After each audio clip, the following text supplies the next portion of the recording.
Okay, so we covered, or the question you asked in the last video was, to describe a brief history of the geospatial industry. Your next question is essentially a carry on from that. What is Geospatial 2.0? In the last video, I finished at 2015, and purposefully I finished there. There were certain things that were happening at that time which was a good place to complete that first phase of that conversation. Let me talk about where we left off at 2015. So really in 2015 we were at a place where GIS had really become a niche. It was really serving the public sector, or it continues to serve the public sector, infrastructure, utilities, essentially those places that have GIS departments with GIS staff. That's essentially where GIS has its strongest focus. It's a technology now that still arguably the most important part of it is desktop, but now you've got networked applications, thick clients I think they're called, like ArcGIS Pro, so can reach over the network. But again, describing the GIS sector, it still has a limited commercial sector penetration, still really an expert tool. I think one could argue that. And it's a sector that's really dominated by a number of large companies that have been around for a long time. So that's the GIS sector, but let's broaden and talk about location data. So undoubtedly a big focus of the location data world is GIS, but we've begun to see, and I mentioned that in the last video, I believe, the emergence of business intelligence tools. Tools like Tableau have now started to employ people from some of the big GIS companies, and they broaden their geospatial visualization tools. I'm not going to go all the way to analytics like a GIS powered engine, but BI is an important part of consumers of location-based data and visualization. There's been a lot of hype, and there was around about 2015 with IoT, the Internet of Things, how we can actually add intelligence to dumb devices. And we still at that time in 2015 saw a satellite market dominated really by governments. It was the commercial side of the satellite world was relatively small. Government was, the data coming there was accurate, was reliable, it was consistent. So we really saw a market dominated by government funded projects. So a lot of that data we're talking about is sort of two-dimensional data. GIS was really built around two-dimensional data. Why? Because that was the only data then available. In the 3D or multi-dimensional world, we've really kind of seen CAD be important in the engineering world. We're beginning to see in 2015 a wider use of 3 dimensions, particularly with the emergence of LiDAR. I'll talk a bit more about that in a minute. In terms of real-time and 4-dimensional data, really very little. And I'll admit my real interest has been the emergence of multi-dimensional data, and that's kind of where my interest in Geospatial 2.0 came from. So it's not just 2-dimensional data, it's 3 dimensions, and it's real-time 4-dimensional data. So around about 2015, somewhere in there, there were 2 huge developments, and they didn't happen overnight, but they seem to come to a head in that sort of period. The first one was the miniaturization of sensors. So the ability to send up miniature satellites up into space, the ability to place on any device an intelligent sensor that can gather information about temperature, it can take imagery, for example. So a whole slew of very small sensors that could be put in all sorts of different places. Weight was becoming less of an issue, and these were sensors which are highly sensitive as well and continue to become that way. So that was the first element, and the majority of these sensors are collecting location-based data. So we suddenly saw this tsunami of data, and I mentioned in the last video, there was a time in the 90s, early 2000s, you just really struggled to get location-based data. These new sensors mean we now have too much data, which is amazing to me when I look back to think we're in that position, and phenomenal. The other piece that's happened is we've seen this emergence of new analytical methods, and there's a lot of conversation around artificial intelligence and machine learning, but truly those are algorithms which can take this data and process it much quicker than a human can. And that's just in essence what that does. So two massive developments. What it actually means, and let's just talk about the data collection side of it. So now there is a huge emergence of space in the space industry. SpaceX is just one of many.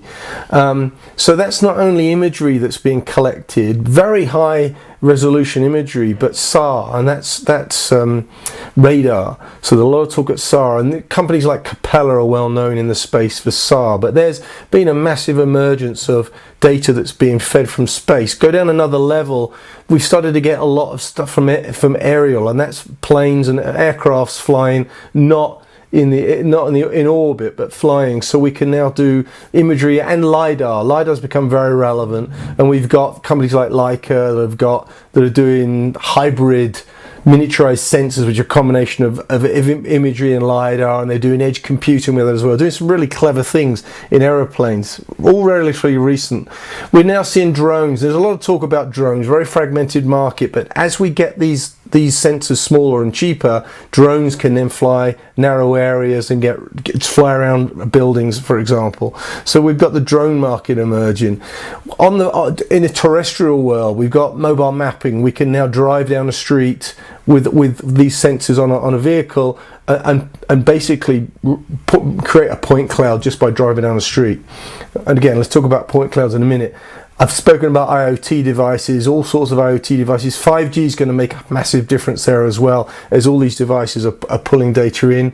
And there's been a lot of talk, particularly COVID, around phone data. And privacy's been a big conversation, but a phone is really just another sensor. So now we can track people's movements, we can trace people that have been infected and who they've been around. So again, terrestrially, there's been this massive growth in location-based data. And I won't talk much about indoor, but indoor's a whole other area as well. So we now have a tsunami of location-based data. And I think the critical thing to point out there is this is not just static data. GIS and sort of the engineering CAD world is really based on static data. We're now talking about dynamic data. So what we're beginning to see is the aggregation of static and dynamic data. Now that's a huge part. I mentioned earlier 4-dimensional data, that is real-time data or near real-time.